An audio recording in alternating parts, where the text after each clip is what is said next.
Hello, how are you? I hope you're doing well. I'm doing fine, thank you. So, in this video, we're going to be talking about emotional intelligence, or EQ. I realize that this channel is called Nicole on EQ, but I never really talked about what EQ is.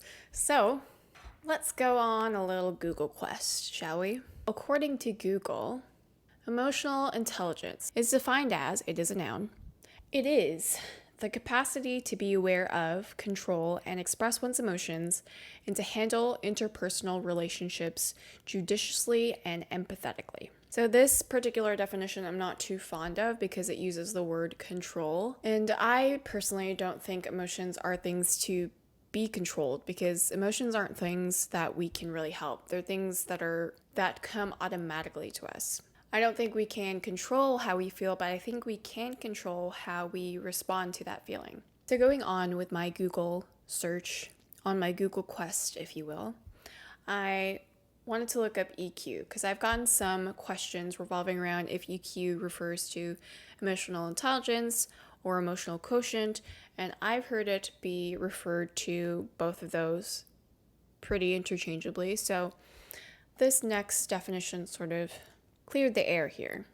So in Google, I literally just typed EQ. And the first thing that popped up is emotional intelligence, otherwise known as emotional quotient or EQ, is the ability to understand, use, and manage your own emotions in positive ways to relieve stress, communicate effectively, empathize with others, overcome challenges, and diffuse conflict. And here the definition is good. It's better, because it uses the term manage instead of control emotions, which is more in line of what my philosophy is, what my thought process is on emotions, on EQ. And then you can see here Google was collecting my personal information and suggesting some other related searches based on my recent activity. So that EQ versus IQ really piqued my interest. We just really went down the rabbit hole of Google searches today.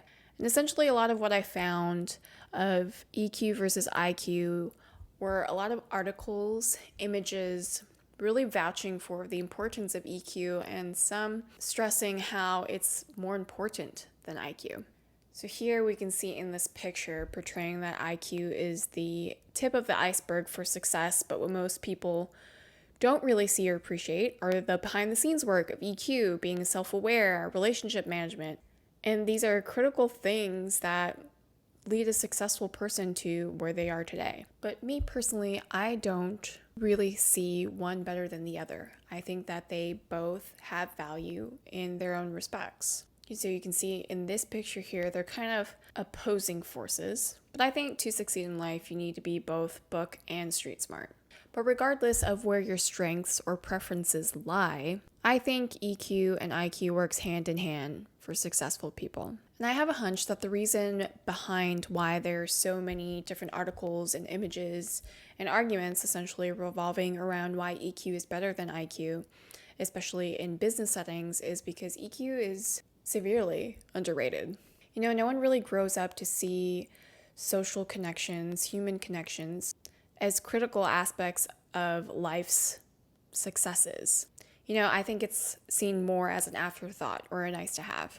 I was once told, not too long ago, that psychology, although social science, isn't really a science by someone that studied biology.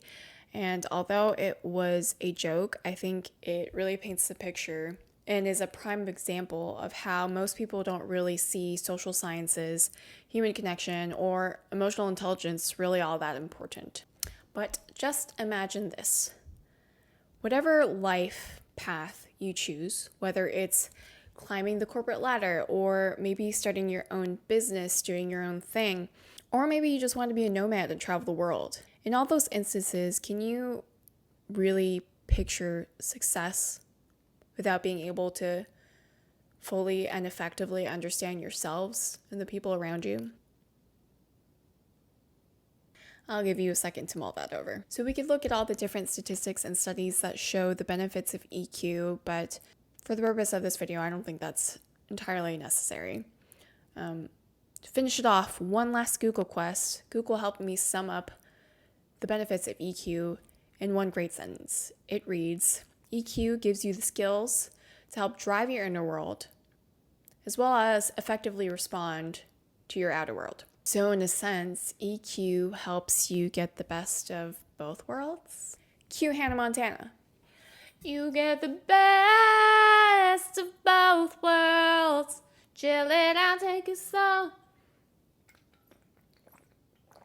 Disney Channel, anyone? So that is it. That is this video. Hopefully you found it helpful. And if you did, we'd very much appreciate the thumbs up. And hit that subscribe with the bell icon so that you don't miss any future videos. Don't know why I'm putting that way. I meant to point to you. So with that, I'll see you all next time. Take care. Chill it out, take it slow, then you rock out the show. You get the best of both worlds. Mix it all together and you know that is the best of both. Oh yeah.